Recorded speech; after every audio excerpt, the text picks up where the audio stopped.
That's not a real cop! Look at that thug in a stolen uniform! Linda Morrison's voice shattered the morning silence, her phone camera aimed at the elegant backyard wedding below. At the altar, a man in a police dress uniform stood beside his pregnant bride as their young daughter scattered rose petals. Fake badges! Drug dealers playing dress-up! Linda stepped onto her back porch, eyes blazing with hatred. Without warning, she hurled a container of used motor oil over the fence. The black liquid exploded across the white wedding cake, splattering the bride's dress, coating the small girl's flower petals. The child screamed. The bride doubled over, clutching her belly. 200 guests froze in stunned silence. Police sirens wailed closer. Linda smiled as she dialed 911. Armed gang members in fake police uniforms. They're threatening our neighborhood. Send everything. The groom stood motionless at the altar, oil dripping from his uniform, his face a mask of supernatural calm that would have terrified anyone who truly knew what they were looking at. The sirens grew louder. What Linda Morrison didn't know was that she had just called the police on their own chief, and in 30 minutes, she would be begging for forgiveness that would never come. 3 hours earlier, David Washington had stood in his bedroom mirror, adjusting the Medal of Honor beside his wedding boutonniere. The bronze star caught the morning light, the same medal President Biden had placed in his trembling hands 2 years ago when Maria's flag-draped coffin was lowered into Springfield Cemetery. "Daddy, are you ready?" Emma bounced into the room wearing her flower girl dress, her 12-year-old energy infectious despite the weight of the day. Today wasn't just her father's wedding. It was the second anniversary of her mother's death, and somehow, miraculously, it had become a day of healing instead of mourning. Almost, baby girl. David's voice carried the quiet strength that had made him the youngest police chief in Springfield's history at 48. How's Sarah feeling this morning? She's throwing up again, but she says it's happy throwing up because of the baby. Emma giggled, then grew serious as she fingered the small locket around her neck containing her mother's photo. "Daddy, do you think Mommy would be happy today? That you're marrying Sarah?"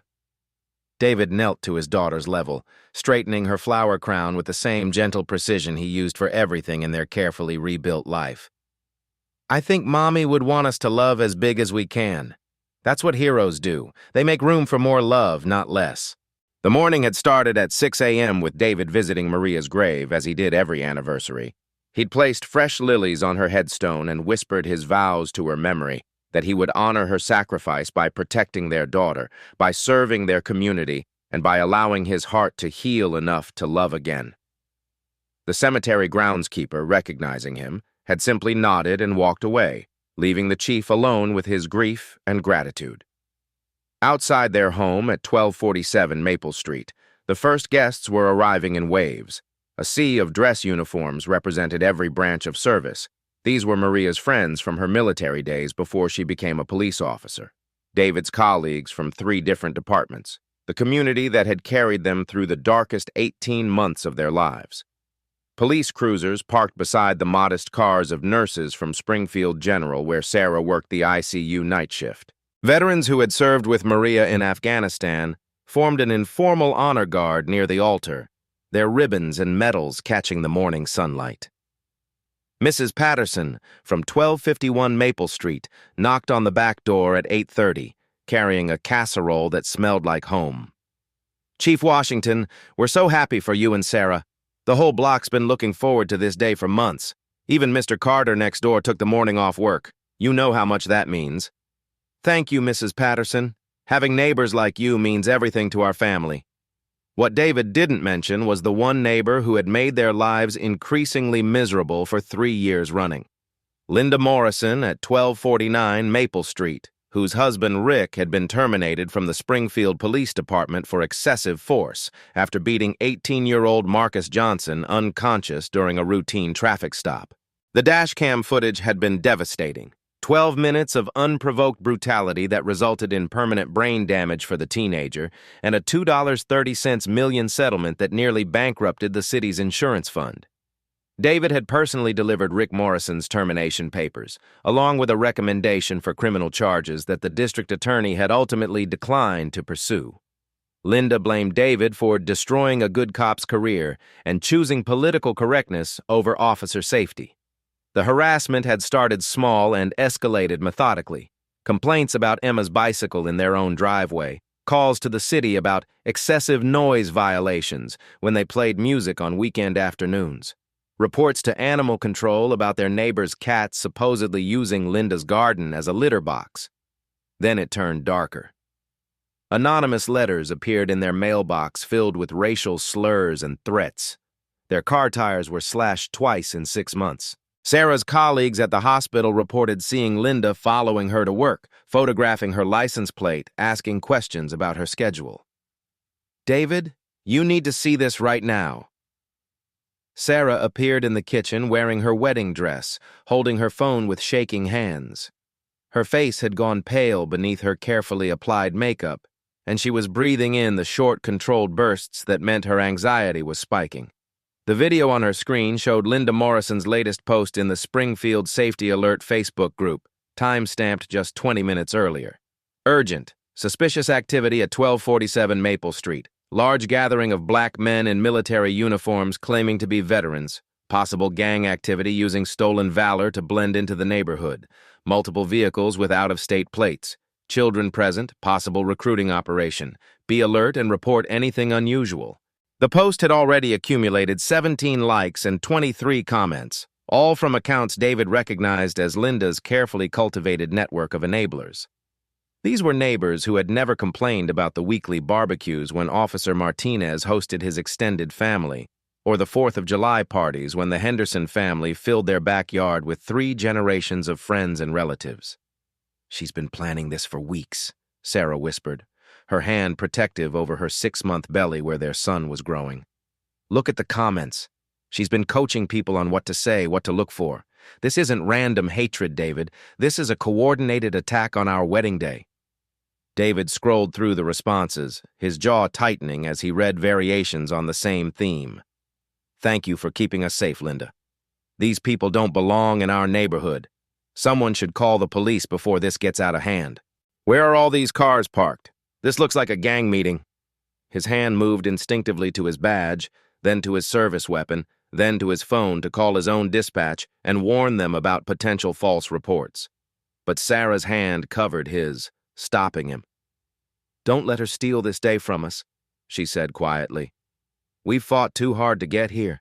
Emma's so happy our friends are here. Your mother flew in from Detroit. If we start making police calls and warnings, we're letting her win before she's even done anything." David's voice remained calm, but Sarah could see the storm building behind his eyes, the same controlled fury that had made him legendary in interrogation rooms across 3 counties. "She's not going to ruin this day. This is our home, our community, our family. We don't hide our joy because one person chooses hatred over healing." At 10:15 a.m., the backyard had filled with exactly 207 guests.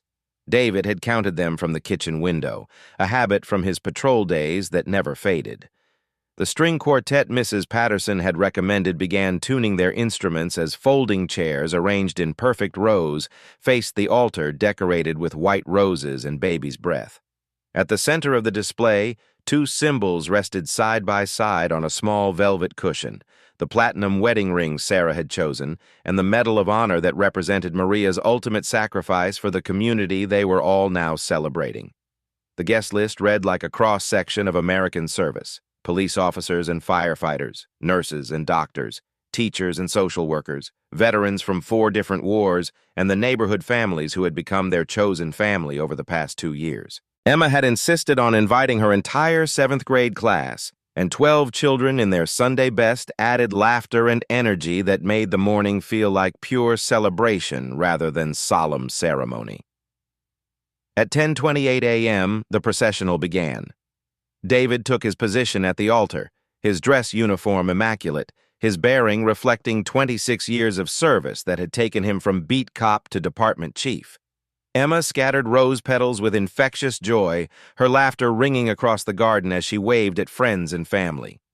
At 10:31 a.m., Sarah appeared at the garden gate, 6 months pregnant and radiant in her simple but elegant dress, her bouquet trembling slightly in her hands as she prepared to walk toward the future they had built together from the ashes of loss. That's when Linda Morrison's voice cut through their sacred moment like a poison blade, shattering the peace with words designed to humiliate and destroy. By 10:33 a.m., their wedding cake lay in ruins. Sarah's dress was stained with motor oil, Emma was crying in terror, and police sirens were growing louder by the second as multiple units responded to reports of an armed gang gathering. The first police cruiser turned onto Maple Street with lights flashing, followed by 2 more units. Officer Martinez, 28 and 18 months out of the academy, listened as dispatch crackled. Unit 247 respond to 1247 Maple Street. Reports of suspicious gathering, possible gang activity, subjects in military uniforms, weapons may be present, approach with extreme caution. Officer Johnson stepped out of the second cruiser, hand resting on his weapon. The elegant wedding reception confused him. This looked expensive, legitimate, but dispatch had classified this as priority based on multiple corroborating reports. "Officers, thank God you're here!" Linda Morrison emerged from 1249 Maple Street wearing a navy blazer and pearls, her voice carrying frightened citizens seeking protection. "I've been watching them for over an hour. Look at those military uniforms. Something's not right. My late husband was in the Army. These aren't real soldiers." Sergeant Williams approached Linda while scanning the wedding crowd. Something felt wrong, but he trusted citizen reports, especially from homeowners in neighborhoods like this. "Ma'am, have you seen actual criminal activity?" Martinez tried following protocol, but this looked like an expensive wedding celebration. "Officer, look at your training. Large gathering of young black men in matching outfits, multiple out-of-state vehicles, children as camouflage." Linda pointed toward David at the altar. "Their leaders wearing fake police insignia. That badge looks like it was stolen from here." Johnson squinted across the yard. Distance made details unclear, but he could see a tall black man in what appeared to be a law enforcement uniform. Given gang impersonation warnings, it seemed plausible. "Additionally, I've seen surveillance of neighborhood homes this past week, taking photos, noting security systems, watching routines. This wedding is reconnaissance disguised as celebration. 200 guests stopped celebrating, standing with hands visible, movements deliberate. Veterans recognized the profiling immediately. They were being treated as criminal threats by officers who couldn't distinguish celebration from criminal gathering." David Washington remained at the altar, posture reflecting 26 years of de-escalation training. He could read the officer's tactical positioning, predict how this would unfold based on Linda's narrative. Every instinct said identify himself immediately, but sudden authority declarations could escalate the situation. "Sarah, take Emma and the children inside Mrs. Patterson's house," he said quietly. "Everyone else, remain calm, hands visible." "Officers, I need to speak with your supervisor," David called, his voice carrying natural authority. But to responding officers, this sounded like Linda's warning, sophisticated criminal attempting to manipulate police response through legitimacy claims. "Sir, remain where you are while we assess the situation," Williams called back, reaching for his radio to request backup. The crowd was larger than expected, and if this was organized criminal activity, they were outnumbered. Linda smiled coldly, filming on her phone. "Police responding to gang activity in our neighborhood. See how organized they are, trying to intimidate officers. Exactly what I warned the neighborhood watch about." The WKRP news van, expecting a heartwarming community story, found cameras capturing what appeared to be tense police confrontation. Reporter Jessica Carter began a live broadcast. "We're witnessing significant police response to suspicious activity reports in this normally quiet Springfield neighborhood." Johnson activated his body camera as protocol required, wondering if command would question recording this sensitive tactical situation. The footage would show 200 well-dressed adults and children treated as potential threats based on one neighbor's inflammatory reports. "Ma'am, step back while we handle this," Williams told Linda, appreciating her civic-minded witness cooperation.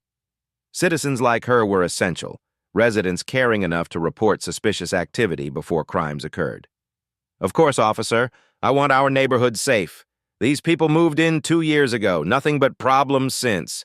Loud parties, strangers at all hours, children riding bicycles where they don't belong.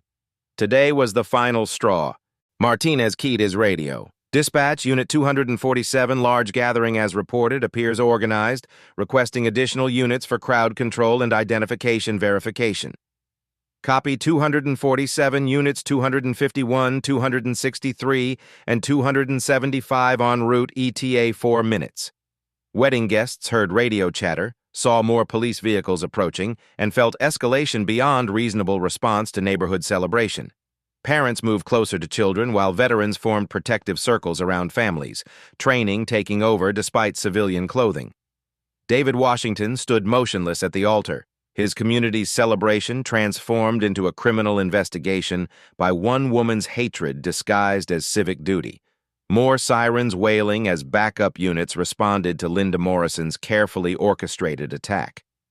David Washington reached into his jacket with deliberate slowness, every movement calculated to avoid triggering a weapons response from officers whose hands hovered near their holsters. The simple act of retrieving his driver's license had become a potential death sentence in America, and he moved with the careful precision of a man who understood exactly how quickly situations like this could turn fatal. "Here's my identification, officers," David said, his voice carrying an unnatural calm that would have been recognizable to anyone who had served under his command. This was the tone he used in hostage negotiations, in domestic violence calls, in moments when words meant the difference between life and death. Officer Martinez took the license with confusion flickering across his young face. The address matched 1247 Maple Street, but the occupation line read, "Police Chief, Springfield PD." Martinez blinked, certain he had misread, then looked again. The photo was unmistakably the man standing before him, but the cognitive dissonance was overwhelming. "Johnson, look at this," Martinez whispered, showing his partner the license while keeping his voice low enough that their body cameras wouldn't pick up the conversation clearly. Meanwhile, Sarah Washington stepped forward despite David's earlier instruction, her 6-month pregnancy making her movements careful but determined. "Officers, I'm a nurse at Springfield General. This is our wedding day. We sent invitations to your department weeks ago. Chief Washington always invites the entire force to major celebrations." "Ma'am, please step back," Johnson commanded, his hand moving closer to his weapon as more wedding guests began shifting nervously. The crowd's energy was changing from celebration to fear, and he had been trained to recognize group dynamics that could indicate mob behavior. Emma Washington, still wearing her flower girl dress stained with motor oil, began crying loudly. "Daddy, why are they being mean to us? You said this was going to be the happiest day." "It's okay, baby girl," David called to his daughter while maintaining eye contact with Sergeant Williams. "These officers are just doing their job. Sometimes people get confused about what they're seeing." From her position on her back porch, Linda Morrison raised her voice to ensure the news cameras could capture her words. "Officers, don't let them manipulate you. Gang members are trained to sound reasonable, to use children as shields, to claim legitimate jobs. Look how organized they are. This is exactly what domestic terrorist cells look like." The wedding guests, police officers, nurses, teachers, veterans, stood in perfect formation without being asked. This was the natural discipline of people accustomed to following orders, to maintaining calm under pressure, to protecting the innocent even when they themselves were being treated as threats. Their composure was so professional that it actually supported Linda's narrative about sophisticated criminal organization. "Sir, we need to verify some information," Williams said to David, his tone suggesting this was a reasonable request rather than the humiliation of a police chief at his own wedding. "Can you explain the nature of this gathering and why so many people are wearing military uniforms?" "Certainly," David replied, his hands remaining visible, his posture relaxed despite the surreal nature of explaining his own wedding to his own officers. "This is my wedding to Sarah Carter. Many of our guests are veterans and active-duty service members. We're celebrating the formation of a new family." "And you work in law enforcement?" Williams was reading the license Martinez had handed him, his confusion growing rather than resolving. "I do." "What department?" David's pause lasted exactly 3 seconds, long enough for Williams to notice, short enough to avoid seeming evasive. "Springfield Police Department. What's your rank?" Another 3-second pause. "Chief." The word hung in the air like a thunderclap, but Williams's training kicked in before recognition could fully register. Criminals claimed to be police officers constantly. Gang members impersonated federal agents. Domestic terrorists posed as military personnel. The fact that this man was calm, articulate, and claiming authority actually fit the profile of sophisticated criminal organization leadership. "Sir, do you have police identification with you?" David's hand moved slowly toward his jacket again, but this time he paused. "Officer, I want you to look very carefully at my uniform. Look at the decorations, the badge placement, the insignia. Does anything seem inconsistent to you?" Martinez squinted across the yard, trying to see details that distance and stress made difficult to distinguish. There was something official-looking about the man's bearing, something familiar about his uniform configuration, but adrenaline and confusion clouded his judgment. "We need to see official identification, sir." "Of course." David reached into his inner jacket pocket with exaggerated slowness, his movements visible to all 4 responding officers and the news cameras that continued filming. His fingers found his badge wallet, the leather worn smooth from 26 years of daily carry. As he began to withdraw the badge, Emma's crying intensified. "Daddy, I'm scared! Why won't they listen to you? Tell them who you are!" "Everything's going to be fine, sweetheart. Sometimes adults need to check things twice to make sure everyone stays safe." Linda Morrison sensed her moment slipping away and doubled down on her performance. "Officers, you can see how they're manipulating this situation, using that child as an emotional weapon, claiming to be police, trying to confuse you with fake credentials. This is exactly the kind of psychological warfare these groups use." The news reporter had stopped trying to make sense of the situation and was simply broadcasting the confusion. What we're witnessing appears to be a complex investigation involving claims and counterclaims about the identity of individuals at what was reported as a suspicious gathering.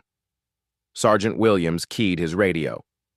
"Dispatch, we need a supervisor and additional backup units. We have conflicting information about subject identity and need command-level verification."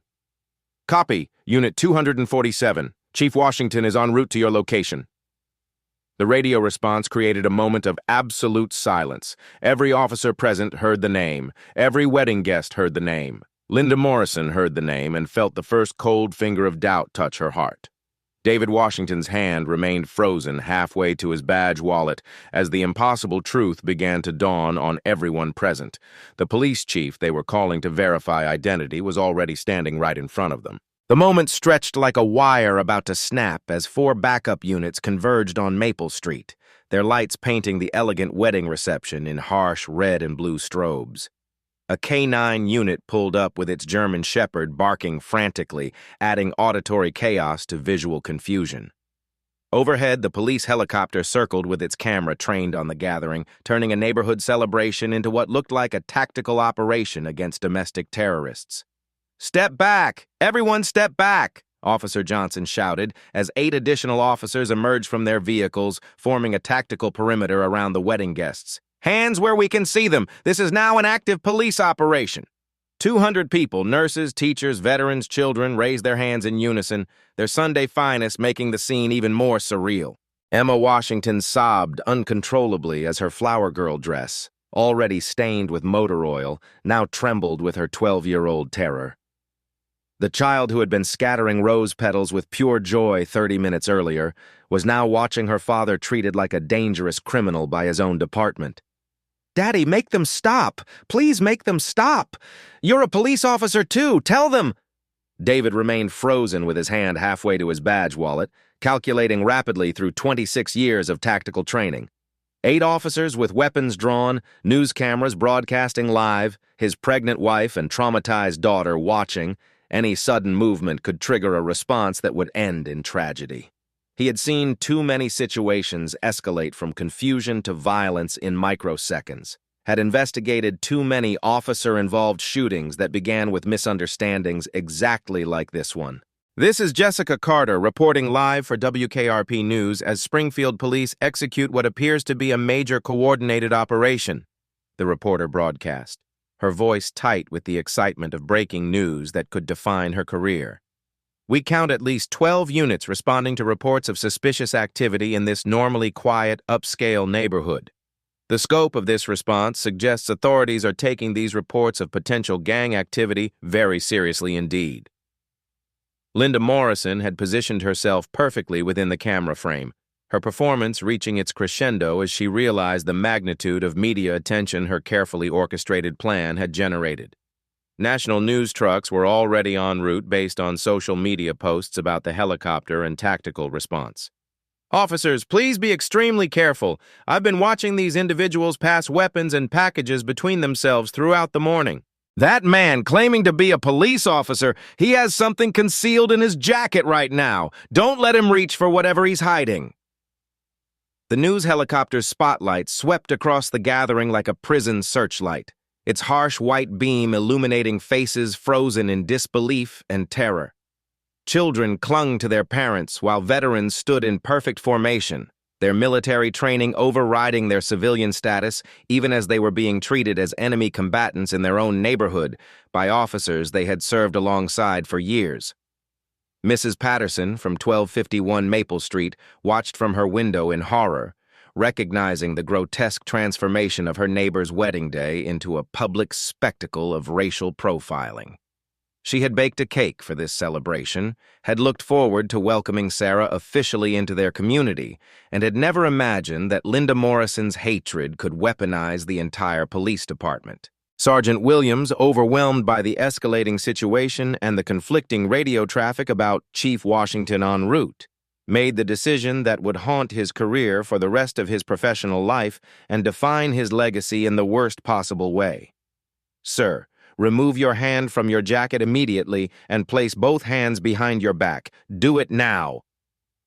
"Officer Williams, I need you to listen very carefully to what I'm about to tell you before this situation. Hands behind your back, now! Do not reach for anything."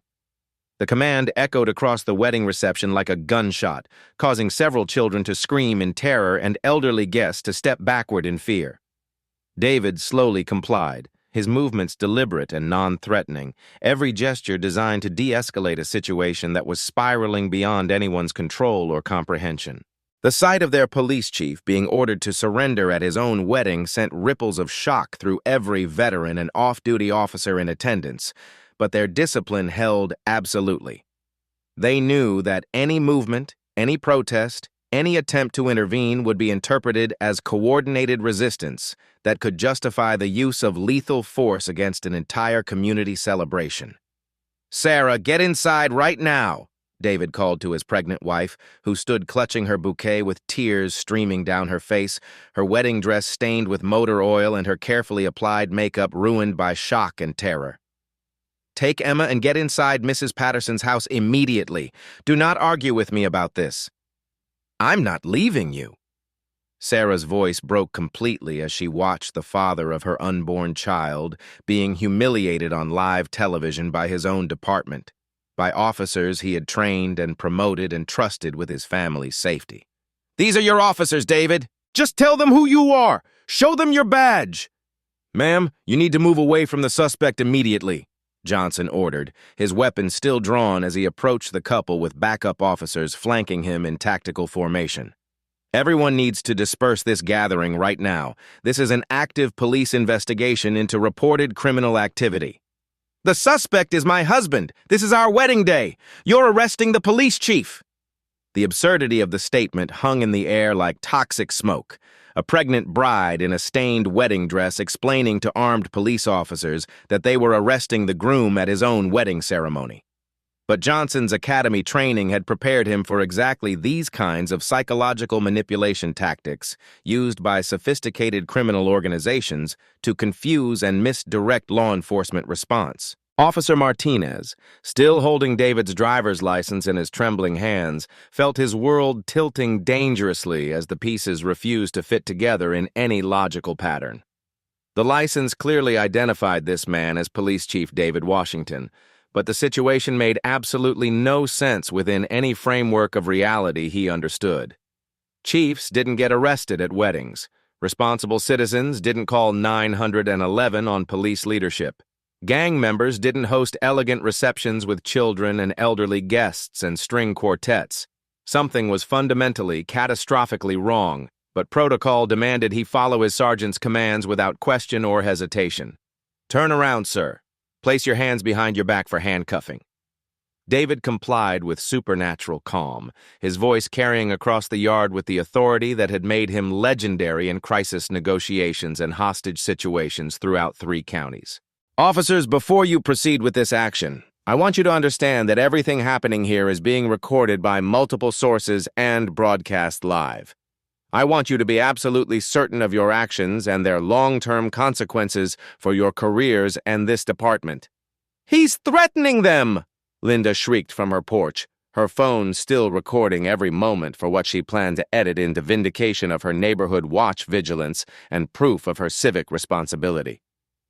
See how he's trying to intimidate police officers by talking about recordings and consequences? This is exactly the kind of sophisticated psychological warfare I warned you about. The wedding guests watched in absolute horror as their celebration transformed into a nightmare of racial profiling and institutional failure broadcast to the world. Parents covered their children's eyes while veterans fought every trained instinct to intervene, knowing that their movement could be interpreted as coordinated resistance by overwhelmed officers operating under false information.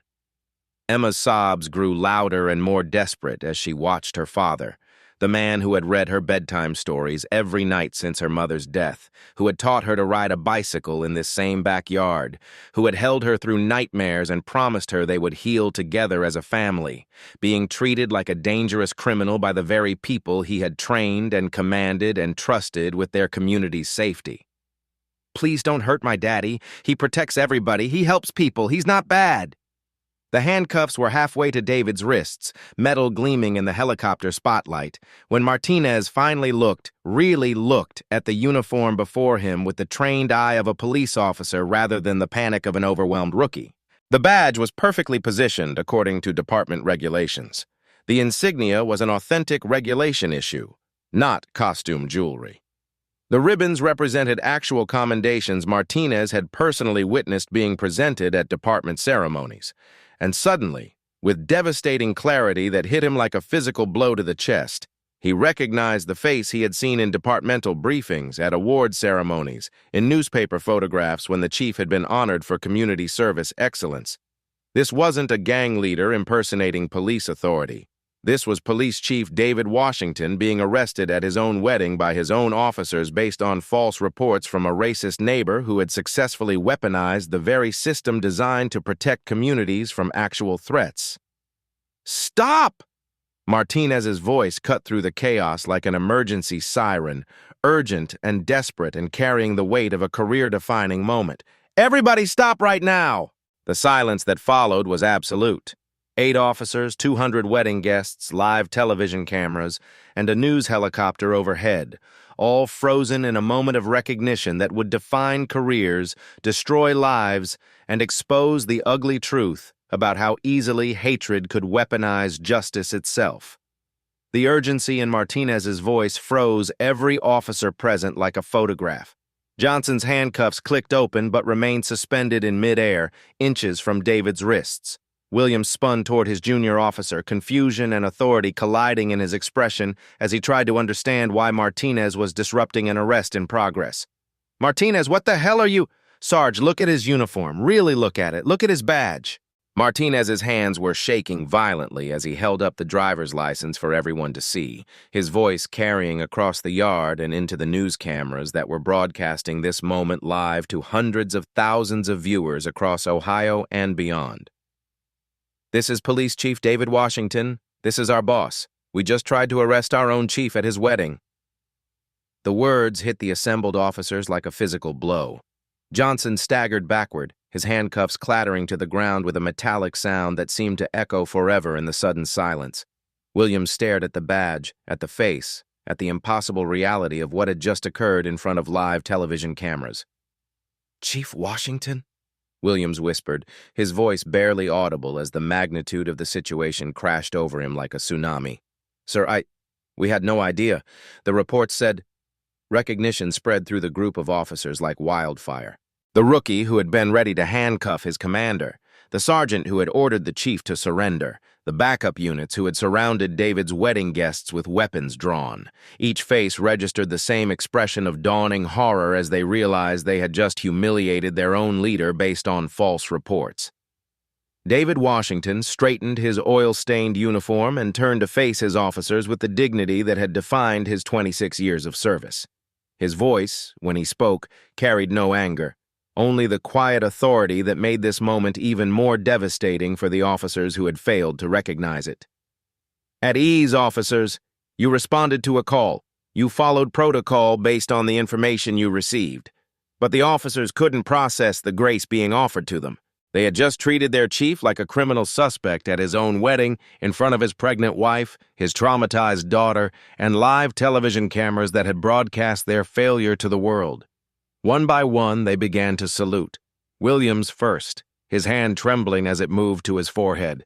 Then Johnson, his face pale with shock and shame. Martinez, still holding the license that had saved them all from an even worse catastrophe. The backup officers still confused but following their sergeant's lead. 8 police officers standing at attention, saluting their chief at his destroyed wedding, while news cameras captured every moment of their recognition and remorse. "Oh my God," Jessica Carter whispered into her microphone, finally understanding what she was witnessing. "Ladies and gentlemen, we are watching Springfield police officers saluting the man they just attempted to arrest. It appears that Police Chief David Washington was responding to reports about his own wedding celebration." The wedding guests slowly lowered their hands as the truth spread through the crowd. These weren't gang members being investigated. They were watching their police chief being vindicated after public humiliation. The veterans among them began to stand straighter, their own military bearing responding to the surreal scene of law enforcement recognizing their leader. Linda Morrison watched from her porch as her carefully orchestrated plan exploded into the worst possible outcome. The police weren't arresting dangerous criminals. They were saluting their own commander. The man she had called a thug and fake cop was actually the head of the entire Springfield Police Department. "This can't be happening," she whispered, her phone still recording but her hands beginning to shake. "This can't be real." Emma Washington wiped tears from her eyes as she watched the police officers showing respect to her father. "Daddy, why are they doing that thing with their hands?" "They're saluting, sweetheart. It's how police officers show respect to their commander." "Are you their commander?" "Yes, baby girl, I am." Sarah Washington stood beside her husband, her wedding dress stained with motor oil, but her chin held high as she watched justice finally assert itself. The officers who had threatened to arrest her husband were now standing at attention, acknowledging his authority and their mistake. The news helicopter circled overhead, its camera capturing the moment that would become historic footage. 8 police officers saluting their chief at his wedding while their racist neighbor watched her world collapse from her back porch. Williams approached David with visible shame, his voice cracking as he tried to find words for the unprecedented situation. "Chief, I don't know how to apologize for this. The reports we received, the caller was so convincing we never thought to verify." "Sergeant Williams, you and your officers will report to my office Monday morning for a full debrief of this incident. Right now, I want you to secure this scene and ensure my family's safety while we process what just happened." "Yes, sir. Absolutely, sir." The transformation was complete. In the span of 30 seconds, a criminal investigation had become a department salute. A gang leader had revealed himself as the police chief. A wedding day disaster had become a moment of institutional reckoning that would be studied in police academies for generations. But David Washington wasn't finished. He looked directly into the news cameras, knowing that his words would be broadcast across the nation, understanding that this moment carried implications far beyond his personal humiliation. "What you just witnessed is how easily false reports can weaponize law enforcement against innocent people. My officers responded appropriately to the information they received, but we must all ask ourselves how this situation was allowed to develop and what it reveals about the systems we use to protect our communities." Linda Morrison realized with growing horror that the entire world had just watched her call the police on their own chief, and the reckoning was about to begin. Within 17 minutes of Martinez's recognition, the first video clip appeared on Twitter. A wedding guest had uploaded 30 seconds of footage showing police officers saluting the man they had just attempted to arrest, with the caption, "Police called on black wedding, turns out the groom is their chief." The video exploded across social media platforms like digital wildfire. Retweets, shares, and comments flooded in from across America as people watched the surreal moment of institutional failure and recognition. By the time David Washington had finished speaking to the news cameras, the hashtag #WeddingWhileBlack was trending nationally alongside #PoliceChiefProiled and #SpringfieldShame. Holy shit, did you see this? Became the most common comment across platforms as millions of Americans watched Springfield police officers salute their own commander after treating him like a criminal suspect based on a neighbor's racist reports. The video accumulated 847,000 views in the first hour alone, with shares increasing exponentially as news outlets began covering the story. Celebrity athlete Marcus Johnson, who had 4.2 million Twitter followers, posted the video with explosive commentary. "This is America in 2025. Black police chief gets profiled at his own wedding by his own officers. If this can happen to a police chief, what happens to the rest of us? Where is the accountability? Where is the justice?" The response was immediate and overwhelming. Within 90 minutes, the video had been viewed 2.3 million times across all platforms. National news networks began interrupting regular programming to cover the developing story. Politicians started crafting statements that would define their positions on police reform and racial justice. Late-night talk show hosts began writing material that would define the news cycle for weeks. International media picked up the story as another chapter in America's ongoing racial reckoning. Actress Regina King posted the footage with tears-streaming emojis. "That little girl crying for her daddy while police treat him like a criminal at his own wedding. I can't stop watching this. I can't stop crying. When will this end?" Professional athletes began sharing the video during live interviews. NBA star LeBron James held up his phone during a post-game press conference. "Y'all need to see this. Police chief getting arrested at his wedding by his own department. This is why we kneel. This is why we can't just stick to sports." But the viral explosion created a secondary crisis on Maple Street itself. Linda Morrison's house at 1249 was surrounded by angry protesters who had driven to Springfield after seeing the footage online. Cars circled the block while people with smartphones filmed her property, documenting the home of the woman who had called 911 on a police chief's wedding. "Racist neighbor! Racist neighbor!" the crowd chanted, their voices carrying across the destroyed wedding reception where David's family was still processing their trauma inside Mrs. Patterson's house. "Justice for Chief Washington! Arrest Linda Morrison!" Linda peered through her blinds at the growing crowd of 50-plus protesters, her earlier confidence replaced by genuine terror. Her phone buzzed constantly with notifications. Angry voicemails from unknown numbers, threatening text messages, social media tags identifying her as the woman who weaponized 911 against black love.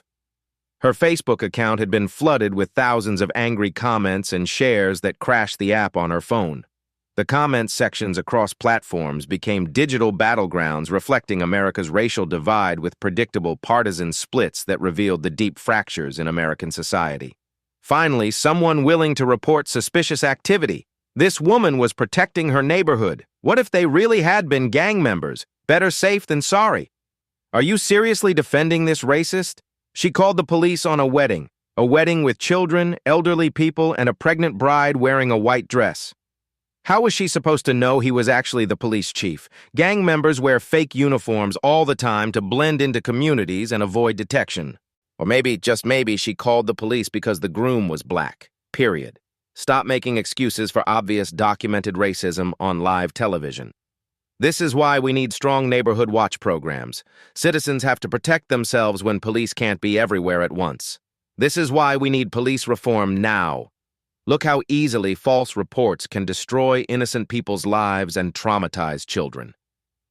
The viral storm intensified exponentially when body camera footage from Officer Martinez began circulating on news networks and social media platforms, showing the entire encounter from the police perspective.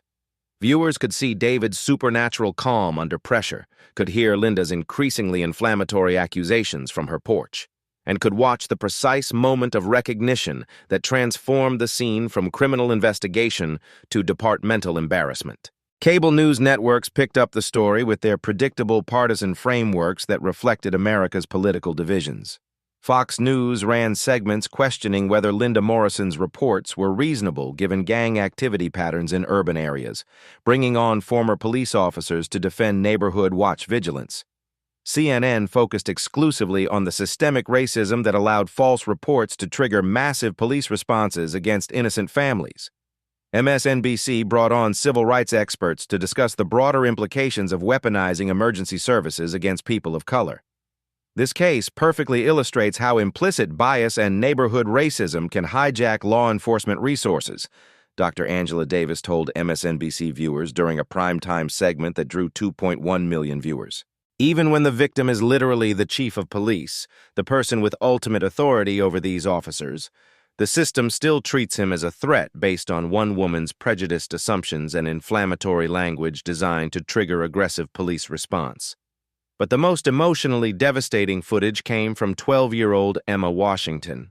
Someone had captured the child's terrified sobs as she begged officers not to hurt her father, her flower girl dress stained with motor oil, her face streaked with tears and mascara that had run during her breakdown. The image of a traumatized child crying while police prepared to handcuff her father at his wedding became the emotional center of the national conversation and the focal point of viral sharing. "This is what racism does to families," posted Senator Elizabeth Warren with 47,000 retweets and 156,000 likes. "It traumatizes children. It destroys sacred moments. It weaponizes the very systems meant to protect us. This little girl will remember this day forever, and that trauma is unforgivable." International media began covering the story as another example of American racial tensions and police dysfunction that reinforced global perceptions of American society. BBC News ran a segment titled "Wedding Day Horror: How False Reports Nearly Destroyed Police Chief's Celebration." Al Jazeera interviewed European experts on American policing practices for a documentary-style analysis. Deutsche Welle produced a comprehensive piece about the incident for German television that aired across Europe. The Springfield Police Department's phone lines crashed completely from the volume of media requests and public inquiries that overwhelmed their outdated communication system. Mayor Patricia Collins announced an emergency press conference for the following morning, while city council members demanded immediate investigations into how false reports could trigger such massive tactical responses with helicopters, K-9 units, and 8-officer deployments. But Linda Morrison faced more immediate and personal consequences that would reshape her entire existence. Her employer, Springfield Insurance Services, received over 400 angry calls from customers threatening to cancel their policies if she remained employed. Her supervisor called her at home. "Linda, you're suspended pending investigation. Don't come to work Monday." Her personal information, address, phone number, employment details, had been widely shared online despite platform policies against doxing. The protesters outside her house were live streaming their demonstrations on Instagram and TikTok, creating real-time documentation of community anger that reached millions of viewers worldwide. "I've lived here 20 years!" she shouted at the protesters from her upstairs window, her voice breaking with stress and fear as news cameras captured her desperate defense. "I was protecting my neighborhood! How was I supposed to know he was really police? They looked suspicious. Anyone would have called." The crowd's response was immediate and harsh, amplified by megaphones and social media live streams. "You called them thugs. You said they were fake soldiers. You threw garbage at a pregnant bride. You destroyed a family's wedding day with your racism." Tyler Morrison, Linda's 16-year-old son, watched the chaos from his bedroom window with growing shame and horror that would define his remaining high school years. His friends were texting him screenshots of the viral videos, asking if that was really his mother screaming racist accusations at a police chief's wedding. Several had already unfriended him on social media platforms. The humiliation of being associated with America's newest symbol of neighborhood racism was overwhelming for a teenager trying to navigate high school social dynamics. His girlfriend texted, "Tyler, is that really your mom in the video? Everyone's talking about it. I don't know what to say to people." Meanwhile, other victims of Linda's years-long harassment campaign began coming forward with their own documentation and evidence. The Morrison family's regular delivery drivers posted their own videos on TikTok describing years of hostile treatment, racial slurs, and false accusations that had made their jobs miserable. UPS driver Malcolm Jenkins posted a 3-minute video that went viral. "This woman has been harassing me for 2 years, calling my supervisor saying I was casing houses, making me feel unsafe just for doing my job." Neighbors shared security camera footage of Linda screaming at black children for riding bicycles on public streets, calling police about suspicious families having barbecues in their own backyards, and filming anyone who didn't match her vision of neighborhood acceptability with obvious hostility and discrimination. "This wasn't an isolated incident," posted Mrs. Patterson from 1251 Maple Street in a Facebook post that received 89,000 shares and 234,000 likes. "This woman has been terrorizing anyone who doesn't look like her for years. She's called police on children riding bikes, families having cookouts, and delivery workers just doing their jobs. Today, the world finally saw what we've been dealing with in silence." The viral momentum created a cascade effect across America as the Springfield incident became a catalyst for broader conversations. Other families began sharing their own experiences of having police called on their celebrations, their children's birthday parties, their backyard gatherings, and their everyday activities by neighbors who weaponized emergency services against people of color. The hashtag #LivingWhileBlack exploded with thousands of similar stories that revealed a nationwide pattern. #BBQ Becky, #Permit Patty, #Corner Store Caroline, #Golf Cart Gail, and #Swimming Pool Susan trended alongside #WeddingWhileBlack as Americans shared a growing catalog of racist 911 abuse incidents that documented systematic harassment. The Springfield incident wasn't unique. It was simply the most dramatically documented example of a nationwide pattern of weaponizing police against people of color for the crime of existing in white spaces. David Washington's phone buzzed continuously with interview requests from 60 Minutes, The Daily Show, CNN, The Washington Post, The New York Times, Good Morning America, and international media outlets representing 12 different countries. Everyone wanted to hear from the police chief who had been arrested at his own wedding by his own officers based on false reports, making him both a victim and symbol of institutional racism. Local businesses began experiencing boycott threats from customers who supported Linda Morrison's neighborhood safety efforts, while others faced boycotts from people demanding they distance themselves from racism and hire more diverse staff. The entire Springfield community was being forced to choose sides in a conflict that had exploded far beyond their control or understanding. Monday morning arrived with FBI Special Agent Maria Santos knocking on Chief David Washington's office door at 7:15 a.m., her presence marking the beginning of what would become the largest federal civil rights investigation in Springfield's history. The federal inquiry had been fast-tracked after the viral footage reached the Department of Justice within hours of Saturday's incident, triggering automatic protocols for investigating potential hate crimes and systematic civil rights violations. Santos carried a briefcase containing subpoenas, federal warrants, and authorization to seize all Springfield Police Department records related to 911 call patterns, response protocols, and dispatch decision-making processes. Her team of 12 federal investigators had already established a command center in the Springfield Federal Building, working around the clock since Sunday morning to analyze what initial evidence suggested was far more than an isolated incident of racist harassment. "Chief Washington, I'm here to investigate potential civil rights violations stemming from Saturday's incident. We need full access to dispatch records, response protocols, and all communications related to the Morrison address and surrounding neighborhood. This has been classified as a priority federal investigation." David had spent the weekend in what felt like an alternate reality, consoling his traumatized daughter and pregnant wife while fielding calls from national media outlets, international news services, and civil rights organizations.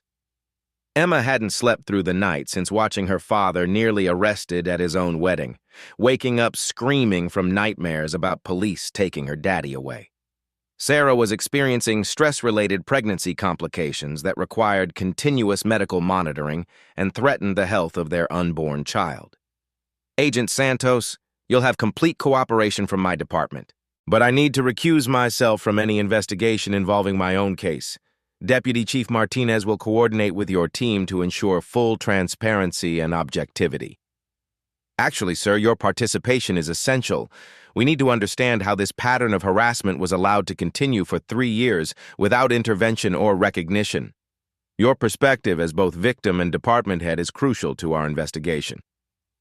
Santos opened her laptop and displayed a preliminary data analysis that would reshape everything they thought they knew about Linda Morrison's campaign against David's family and other minority residents. The numbers were staggering in their scope and revealed systematic abuse that went far beyond anything the local department had recognized or documented. Our initial review of Springfield's 911 records shows Linda Morrison has made 47 calls in the past 36 months. Of these calls, 44 involve people of color as either subjects or supposed victims. Only 3 resulted in legitimate police action that justified the emergency response.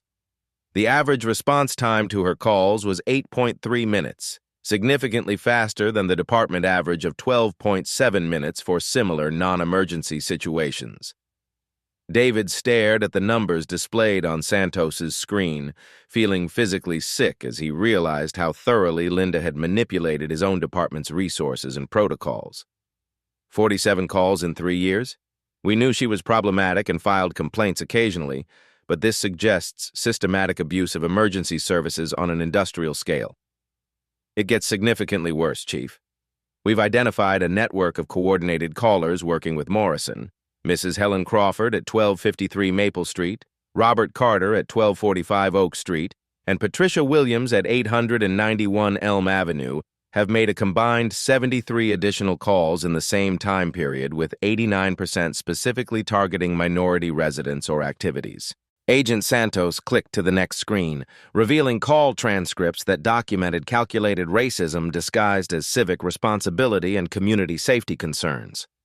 The language patterns were remarkably consistent across multiple callers, all using identical phrases and terminology designed to trigger the most aggressive possible police responses while maintaining plausible deniability about racial motivations. They've been systematically coached on specific terminology that maximizes law enforcement response. Suspicious gathering, possible gang activity, children at risk, weapons may be present. These exact phrases appear in 94% of their calls targeting minority families. Someone with law enforcement knowledge taught them how to weaponize your dispatch system. Deputy Chief Martinez, who had been promoted after his crucial recognition of David on Saturday, reviewed the transcripts with growing horror and professional shame. These aren't random complaints from concerned citizens. This is organized harassment using law enforcement as a weapon of intimidation. We've been manipulated into becoming tools of racial oppression. The investigation expanded dramatically when FBI analysts discovered that Rick Morrison, Linda's terminated husband, had been conducting what he called tactical awareness training for neighborhood groups since his firing 18 months earlier. Security footage from the Springfield Community Center showed Rick conducting monthly meetings with 15 to 20 residents, teaching them how to identify supposed threats and communicate with police in ways that guaranteed aggressive responses. Your former officer has been running what amounts to racial profiling workshops, Santos explained, pulling up additional surveillance footage, teaching citizens how to use specific language and scenarios that guarantee aggressive police response against minorities. We have audio recordings of these training sessions that are deeply disturbing. The recordings were chilling, Rick Morrison's voice explaining to neighborhood residents, "You can't just say you don't like black people. That's illegal discrimination. But if you report suspicious behavior and possible criminal activity, police have to respond aggressively. Use words like gang, weapons, children in danger. These trigger maximum response." David's phone buzzed insistently with a call from Mayor Patricia Collins, her voice tight with political panic. "Chief, we have a major crisis developing. Channel 7 is running interviews with more families who say Morrison has been harassing them for years. The Gibson family from Oak Street, the Rodriguez children who can't ride bikes without police being called, even old Mr. Patel from the corner store who says she's been reporting him for suspicious activity every time he walks to work. How did we miss this systematic pattern?" "Because we were looking at individual incidents instead of systematic targeting," David replied. the full weight of institutional failure settling on his shoulders like a crushing burden. Linda Morrison and her network turned our entire dispatch system into a weapon against minorities, and we unknowingly provided them with the ammunition and authority to terrorize our own community. Agent Santos pulled up additional data that painted an even darker picture of systematic surveillance and harassment. Chief, we've also discovered that Morrison was documenting her targets with scientific precision. Her personal computer contains detailed spreadsheets tracking minority families in a 6-block radius. Names, addresses, vehicles, work schedules, children's school information, daily routines. She was conducting professional-level surveillance operations. The files were chilling in their clinical detail and obsessive documentation. Linda had recorded the exact times David's family left for work each morning, Emma's school schedule including after-school activities, Sarah's hospital shift patterns, even their grocery shopping routines and weekend activities. She had photographed their visitors and documented license plates of anyone who came to their house. For 3 years, she had been building comprehensive case files against their very existence in her neighborhood. This goes far beyond simple harassment into felony stalking territory, Martinez observed, his voice reflecting both professional outrage and personal guilt. She was planning something much bigger than just disrupting a wedding. This was systematic preparation for a major operation. The investigation took an even more disturbing turn when Agent Santos conducted extensive interviews with Tyler Morrison, Linda's 16-year-old son. The teenager had been struggling with overwhelming shame since his mother's viral infamy and was desperately ready to tell the truth about what he had witnessed and been forced to participate in at home. "She made me help her with everything," Tyler admitted, tears streaming down his face as he sat in the FBI field office with his court-appointed guardian, his mother having been deemed an unfit parent. "Mom would make me watch the neighbors constantly and report back on their activities. She said we were protecting the neighborhood from what she called invasion and infiltration." Tyler's testimony revealed the full extent of Linda's obsession and the systematic nature of her surveillance operations. She had trained him to photograph visitors, memorize license plates, document delivery schedules, and report on any activity at minority households. She had shown him police training videos and explained how to describe situations to guarantee maximum law enforcement response while avoiding accusations of racial bias. She practiced her 911 calls out loud like an actress rehearsing lines. She would create different scenarios and teach me exactly what words to use if I ever needed to call police on suspicious people. She said black people in nice neighborhoods were always criminals pretending to belong, and it was our job to expose them. The teenager's revelations led to the discovery of Linda's extensive digital surveillance collection, over 12,000 photographs and videos documenting her neighbors' daily activities over 3 years. Her computer contained folders meticulously organized by race and family name, with detailed notes about routines, vulnerabilities, and what she termed exploitation opportunities. Agent Santos shared this evidence with David in a secured conference room, and his legendary composure finally cracked completely as he realized the full scope of the 3-year surveillance campaign against his family. "She was hunting us. For 3 years, she was systematically hunting my family and every minority resident in our neighborhood like we were enemy targets in a war zone. Chief, there's significantly more that you need to understand. We found evidence that Morrison was networking with similar groups in 17 other cities across 6 states. She was part of an organized online community sharing tactics for using police as weapons against integration and minority advancement. Your wedding incident was specifically intended to be a model case study for other concerned citizens." The federal investigation expanded beyond Springfield as FBI analysts identified similar systematic harassment patterns in 12 other cities, revealing a coordinated movement teaching white residents how to weaponize emergency services against minorities moving into traditionally white neighborhoods. The network included former police officers, retired military personnel, and community leaders who had developed sophisticated strategies for legal harassment. Dr. Jennifer Hayes, a federal expert on organized hate crimes and domestic terrorism, was brought in to analyze the psychological and social patterns underlying the harassment network. What we're seeing here is sophisticated domestic terrorism disguised as legitimate neighborhood watch activity. These groups are using law enforcement to systematically traumatize and displace minority families through coordinated psychological warfare.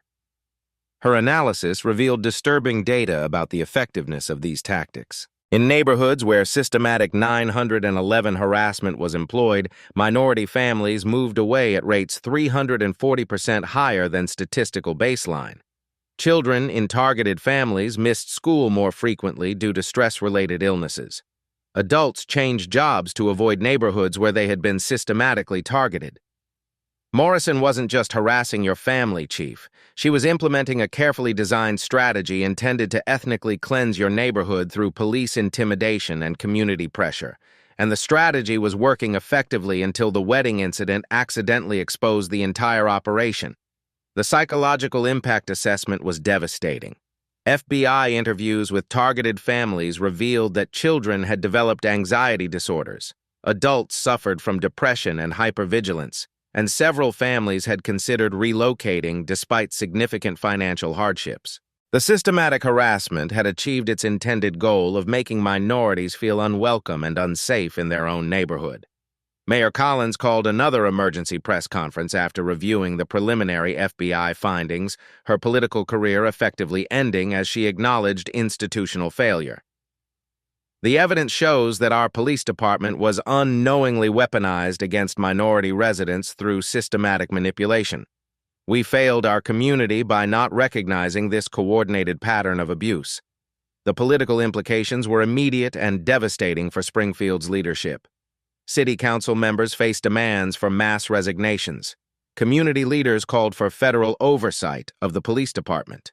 The Springfield NAACP announced plans for a comprehensive civil rights lawsuit, seeking damages for every family targeted by Morrison's harassment network. But perhaps the most heartbreaking revelation came when Agent Santos conducted gentle interviews with 12-year-old Emma Washington about her experiences growing up under systematic surveillance and harassment. The child's testimony described 3 years of psychological warfare that had fundamentally shaped her understanding of her place in the world. The lady next door was always watching us through her windows. When kids came over to play, she would call their parents later and tell them our house wasn't safe for their children. She told my friend Jessica's mom that Daddy was probably a drug dealer because black men can't afford nice houses through honest work. Emma's testimony revealed how Linda's harassment had systematically isolated the Washington family socially and psychologically. Children stopped coming to birthday parties after their parents received warning calls about neighborhood safety concerns. Emma had internalized the toxic message that her family didn't belong in their own neighborhood, despite her father's respected position and decades of community service. I stopped inviting friends over because I didn't want them to get in trouble for being at our house. I thought maybe we really didn't belong there. By Wednesday, the FBI had compiled evidence of the largest documented case of systematic 911 abuse in American history, and Linda Morrison was about to learn that hatred always demands a price higher than the hater can afford to pay. Thursday morning brought an avalanche of courage as Springfield residents who had been silenced by fear and intimidation for years began stepping forward with evidence that would transform the FBI investigation from a single incident into a federal racketeering case. The breakthrough came when Mrs. Eleanor Gibson, an elderly black woman from Oak Street, walked into the FBI field office carrying 3 years of meticulously documented harassment evidence in 2 large banker's boxes. I kept records of everything because I knew someday someone would need proof, Mrs. Gibson told Agent Santos, opening containers filled with printed emails, saved voicemails, handwritten logs, and photographs.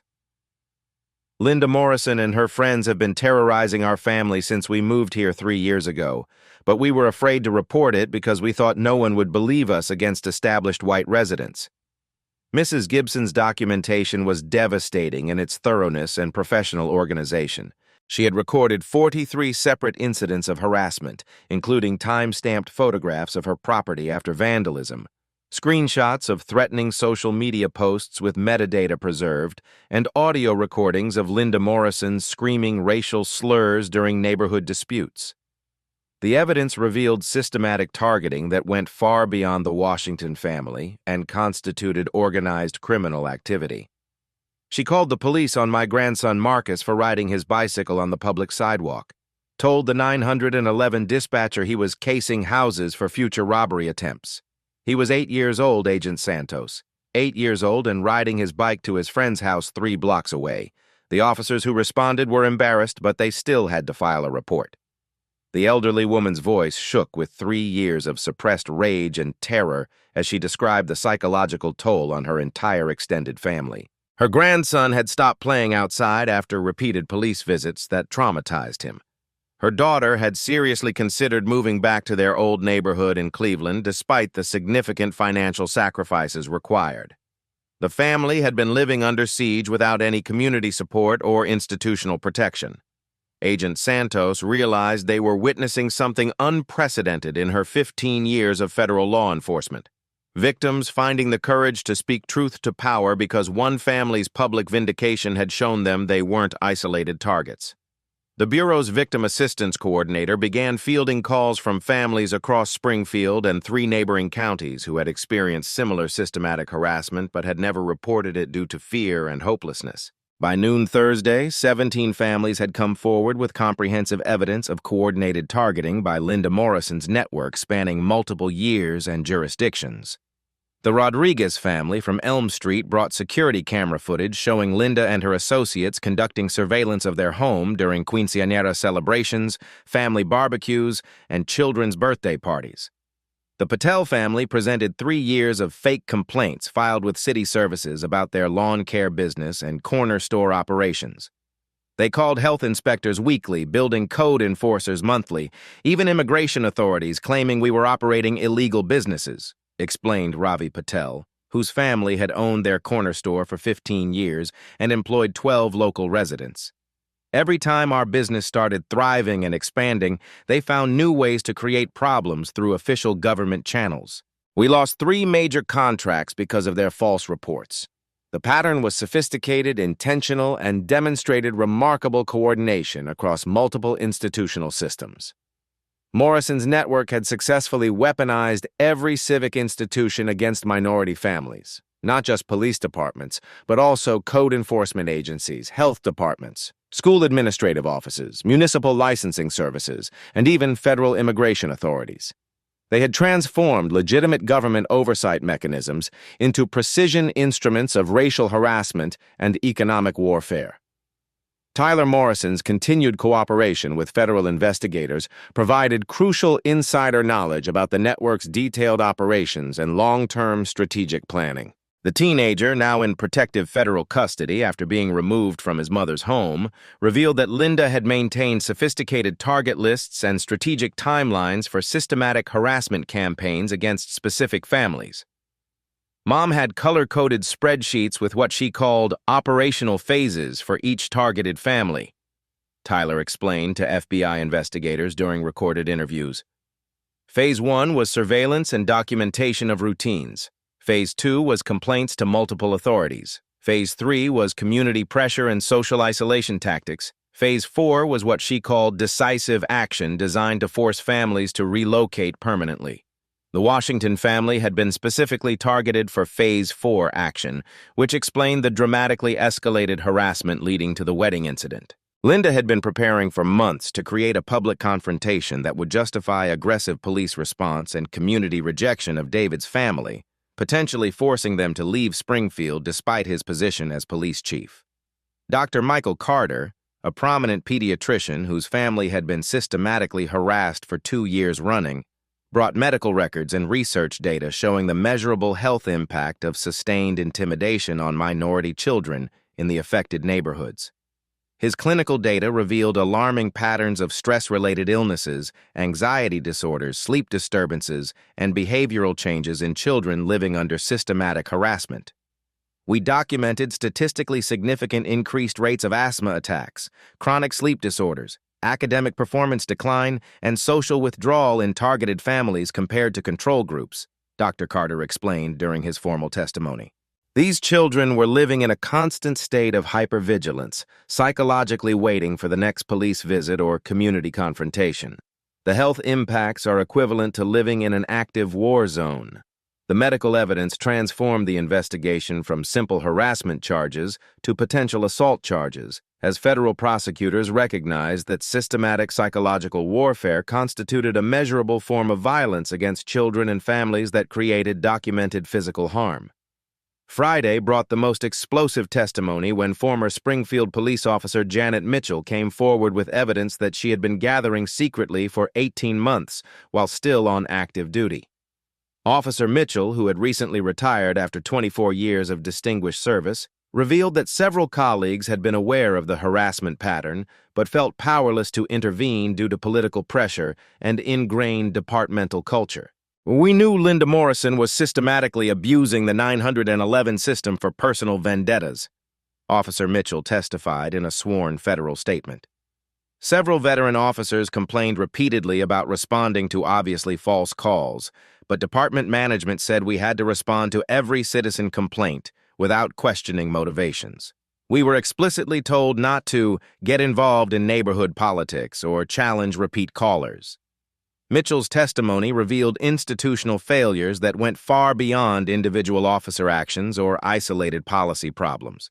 The department's leadership had received multiple formal complaints about Morrison's documented pattern of false reports, but had failed to implement protective measures for targeted families or accountability measures for repeat false callers who were abusing emergency services. "I tried personally to warn Chief Washington about the escalating harassment campaign against his family, but I was told by supervising lieutenants not to get involved in neighborhood politics. We all knew something catastrophic was going to happen if the pattern continued unchecked." The veteran officer's courage in speaking truth to institutional power inspired other law enforcement personnel to break their silence and risk career consequences. 3 active duty officers provided detailed testimony about being pressured to respond aggressively to calls from Morrison's network, while 2 experienced 911 dispatchers revealed they had been specifically instructed not to question repeat callers about their motivations or verify information before deploying units. Saturday brought intensive international media attention when the Johannesburg Times picked up the Springfield story, comparing the systematic harassment tactics to apartheid-era surveillance and intimidation methods used against Black South African families during the 1970s and 1980s. The comparison resonated globally, with human rights organizations calling for federal intervention in what they termed domestic apartheid practices operating within American communities. The breakthrough investigative moment came when FBI cyber analysts finally cracked Linda Morrison's encrypted communications with similar harassment networks operating in other states. The digital evidence revealed a sophisticated organized movement with professional training materials, strategic operational guidance, and coordination across multiple federal jurisdictions. "We found conclusive evidence of interstate conspiracy to violate civil rights through coordinated harassment campaigns," Agent Santos announced during a packed federal briefing. "This isn't isolated neighborhood harassment. It's organized domestic terrorism specifically designed to enforce racial segregation through systematic intimidation tactics." The communications revealed that Linda's wedding day confrontation had been planned for months as a demonstration model for other network cells across the Midwest. The strategic goal was to create viral footage that would show minorities being arrested and humiliated at their own celebrations, sending a powerful psychological message to other families about the severe consequences of not knowing their place in white communities.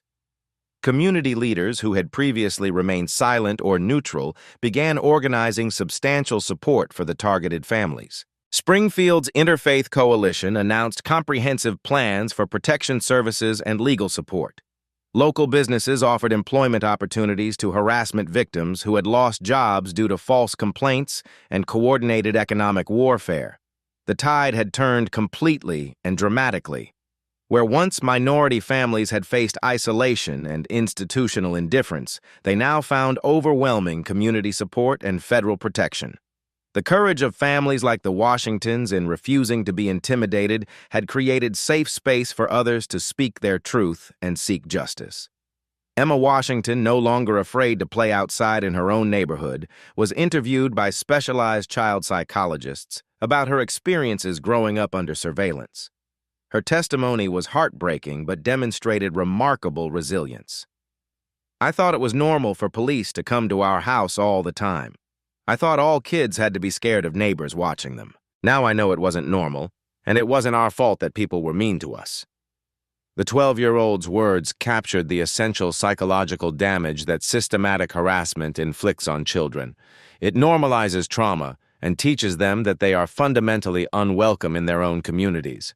But her recovery also demonstrated the remarkable resilience of families supported by justice and genuine community solidarity. By Sunday, the FBI had documented comprehensive evidence of systematic civil rights violations affecting 37 families across Springfield and neighboring communities, and the silence of intimidation had been broken by the courage of witnesses who refused to let hatred triumph over justice.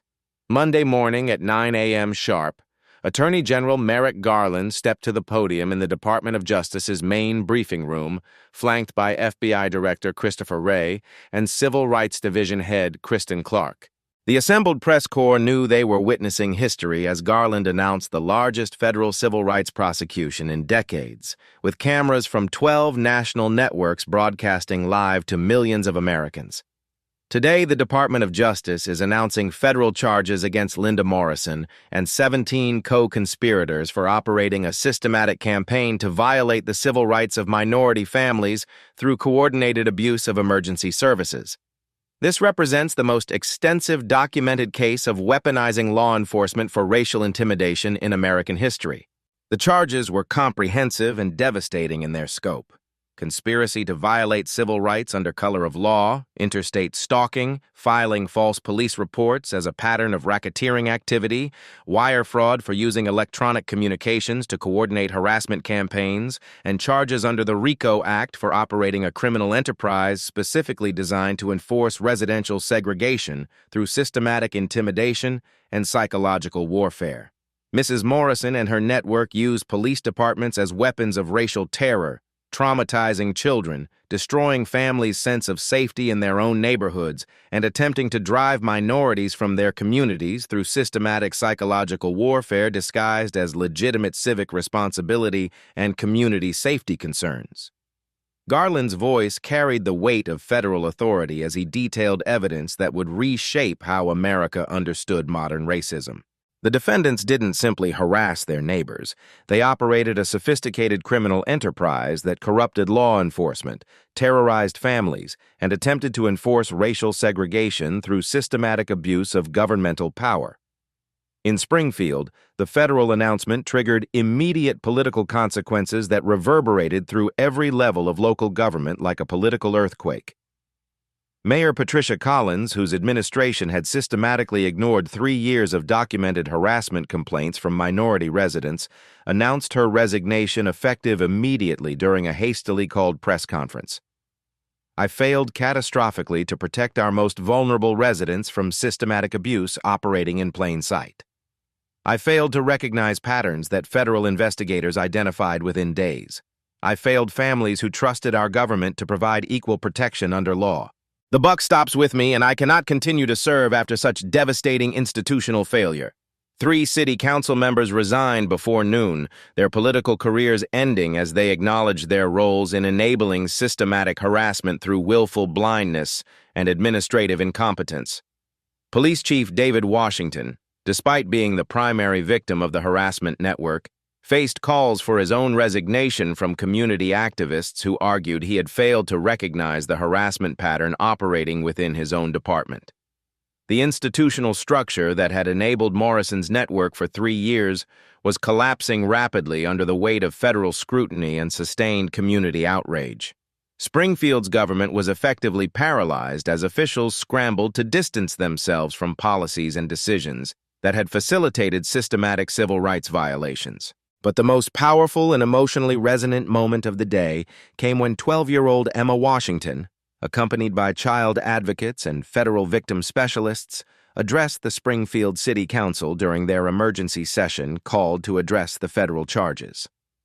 Her small voice carried across the packed chamber as she spoke directly to the officials who had systematically failed to protect her family. You let that lady hurt us for 3 whole years.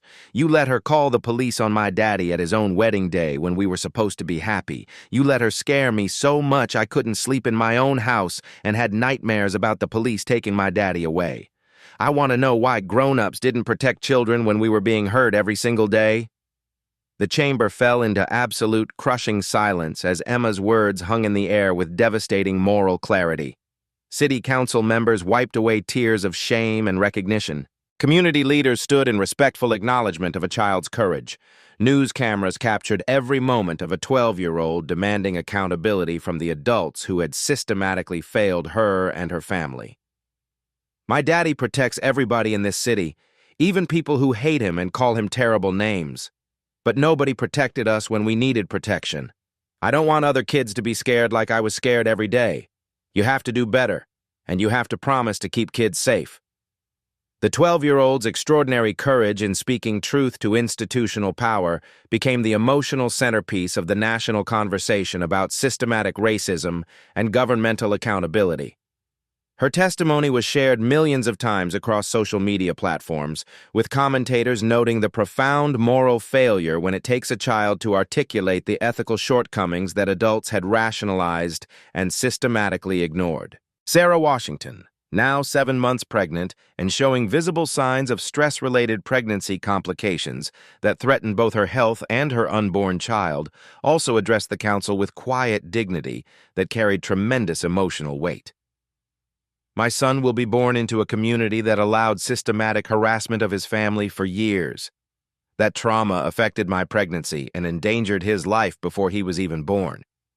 I want to know what concrete guarantees we have that other children won't face the same terror that has defined my daughter's childhood." Her words carried particular moral authority as federal medical experts had documented that the sustained stress of systematic harassment had caused measurable complications threatening both mother and child. The coordinated campaign against her family had literally endangered the life of her unborn son, making the harassment campaign a direct threat to innocent life. FBI agent Santos presented the city council with devastating statistical evidence about the scope, effectiveness, and long-term impact of Morrison's harassment network on Springfield's minority community. In the 3-year period of documented systematic harassment, minority family retention in targeted neighborhoods dropped by 67% compared to baseline retention rates. School performance among targeted children declined by an average of 1.2 grade levels. Medical treatment for anxiety and depression in affected families increased by 340% compared to control groups. The comprehensive data proved conclusively that Morrison's tactics had achieved their explicitly intended goal: ethnic cleansing of integrated neighborhoods through systematic psychological warfare that made families feel unsafe in their own communities. Families had been driven away not by economic factors or personal choice, but by coordinated campaigns of institutional intimidation supported by governmental indifference. Tyler Morrison, now 16 years old and living with carefully selected foster parents after being removed from his mother's custody, provided the most devastating and personally difficult testimony about the network's sophisticated operations and long-term strategic planning. Speaking via secure video link to protect his identity and ensure his safety, he revealed the true extent of organized hatred disguised as legitimate community activism.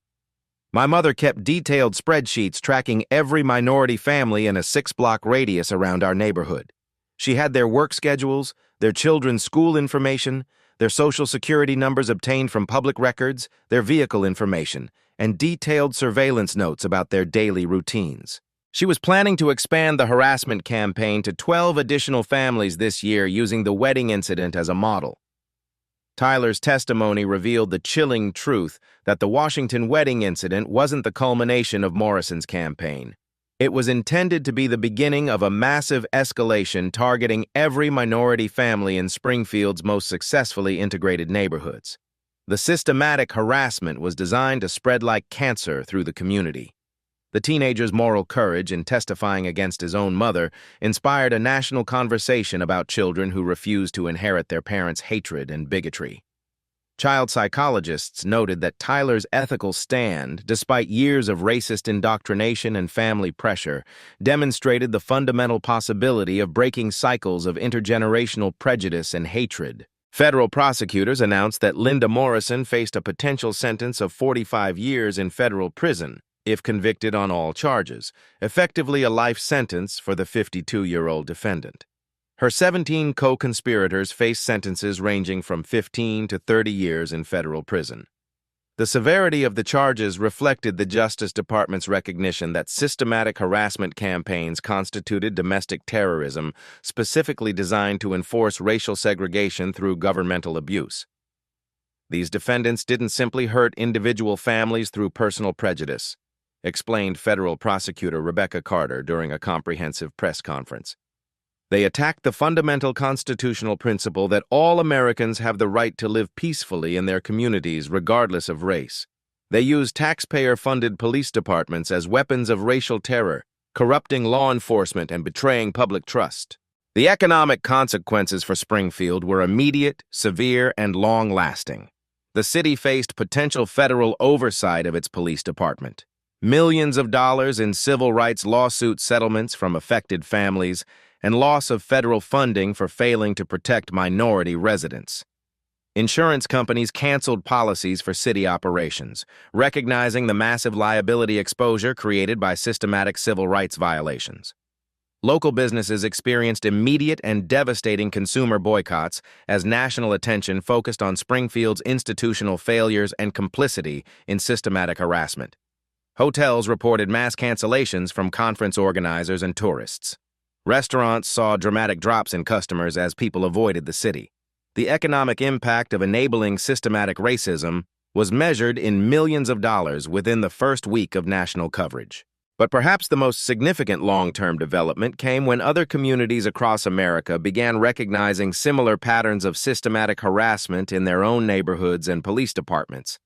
Police departments in 43 cities requested federal assistance reviewing their 911 call patterns for evidence of systematic abuse, while civil rights organizations received hundreds of complaints from families experiencing similar coordinated harassment campaigns. The Springfield case had exposed a nationwide problem that demanded comprehensive federal response and institutional reform. What had seemed like an isolated incident of racist harassment was revealed to be part of a much larger pattern of organized efforts to maintain residential segregation through systematic abuse of governmental power. Dr. Angela Davis, appearing on multiple national television programs, placed the case in essential historical context for audiences struggling to understand the systematic nature of modern racism. What we're seeing in Springfield is how contemporary racism operates in America, not through explicit segregation laws that were ruled unconstitutional, but through weaponizing existing institutions against minorities. It's more sophisticated than historical racism, but equally devastating to families and communities. The Springfield case became a watershed moment for civil rights enforcement in America, inspiring federal legislation requiring police departments to track and report patterns of false emergency calls targeting specific demographic groups. The proposed Emma Washington Protection Act mandated accountability measures for repeat false callers and established protection protocols for systematically targeted families. Community healing began tentatively when Springfield's faith leaders organized interfaith solidarity services specifically supporting affected families and calling for institutional accountability. Rabbi Sarah Goldman, Pastor Michael Johnson, Imam Abdullah Rahman, and other religious leaders led joint prayers for justice, reconciliation, and protection of vulnerable community members. The religious community's unified response demonstrated that systematic hatred could be overcome through organized expressions of love and solidarity. The federal reckoning was complete and comprehensive, but the real work of rebuilding trust, ensuring accountability, and preventing future systematic harassment would take years of sustained effort and vigilant community oversight.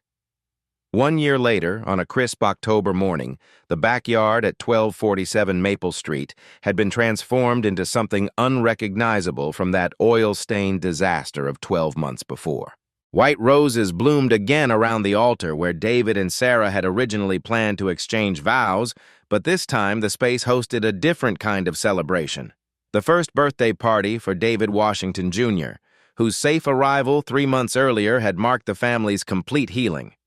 Emma Washington, now 13 and radiating confidence that would have been impossible during her years of systematic harassment, carried her baby brother around the garden as 200 guests, many of the same people who had witnessed her trauma, celebrated the new life that represented hope, triumphant over hatred.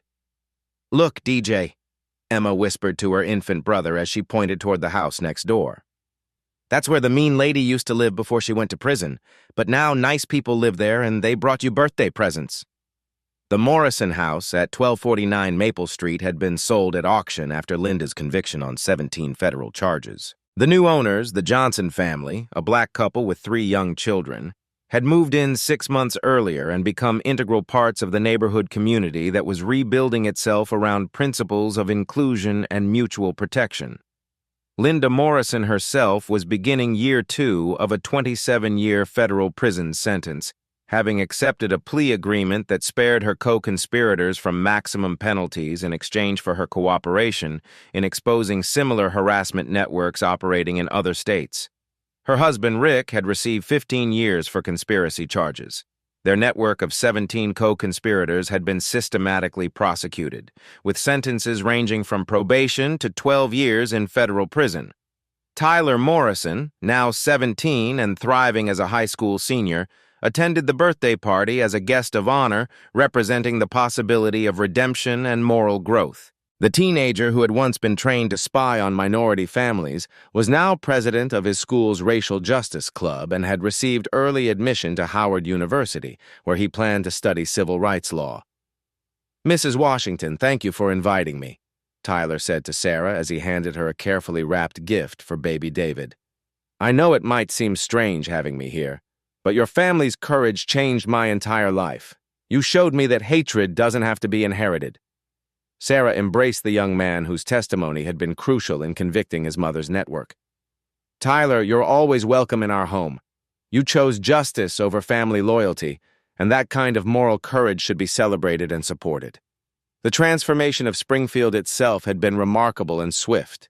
Mayor Patricia Collins's resignation had triggered special elections that brought the most diverse city government in Springfield's history, led by Mayor Elena Rodriguez, a Latina civil rights attorney who had run on a platform of institutional reform and community healing.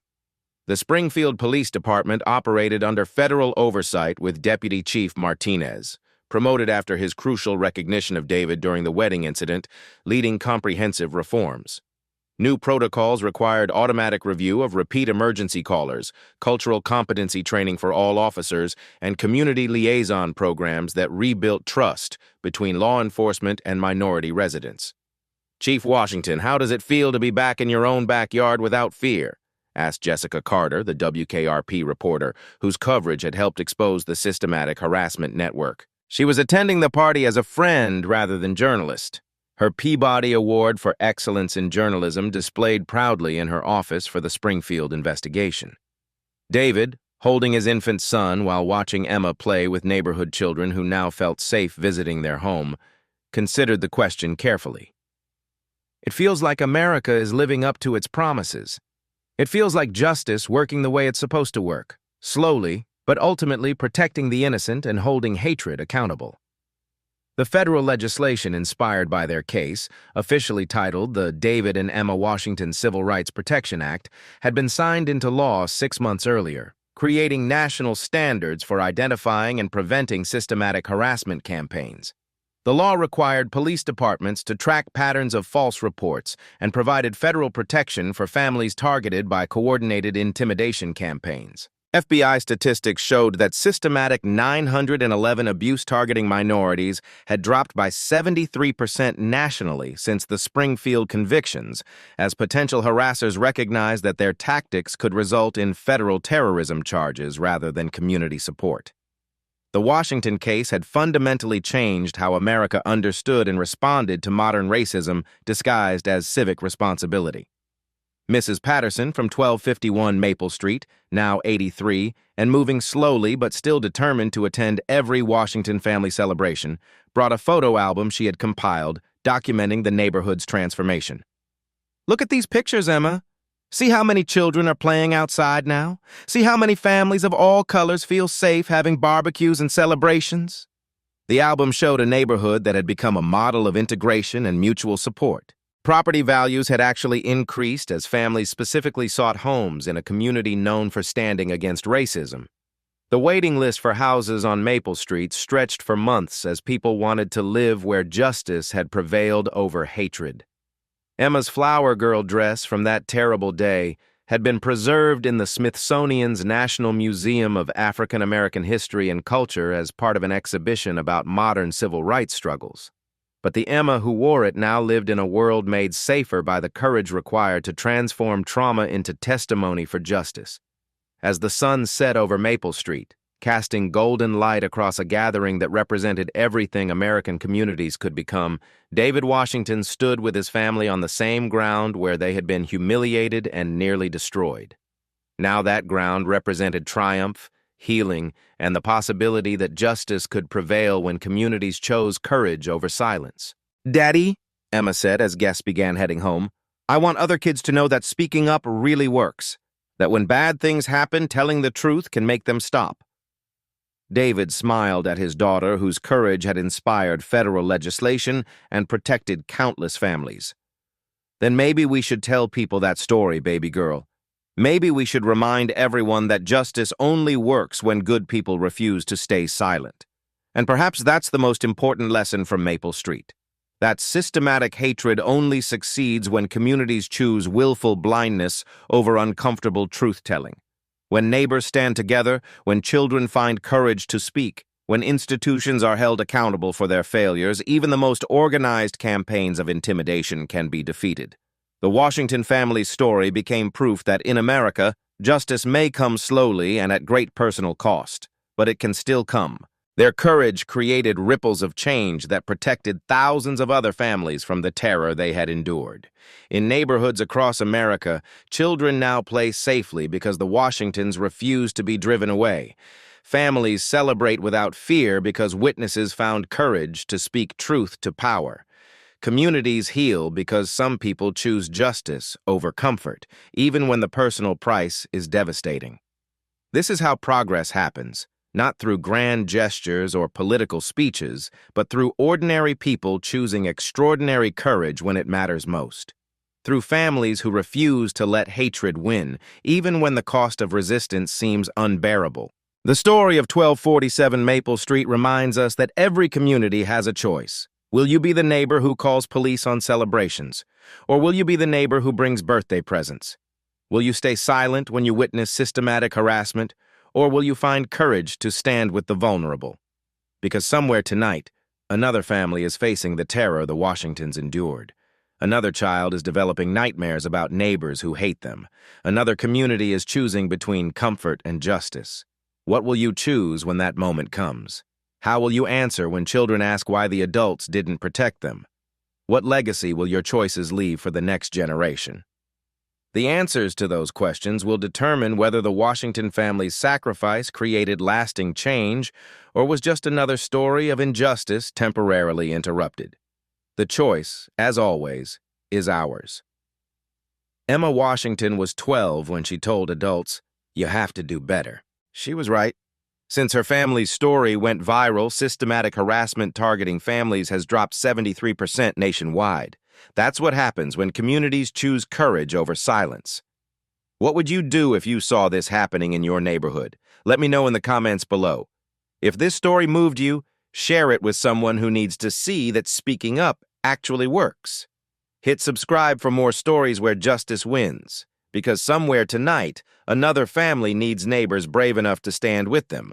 How will you choose?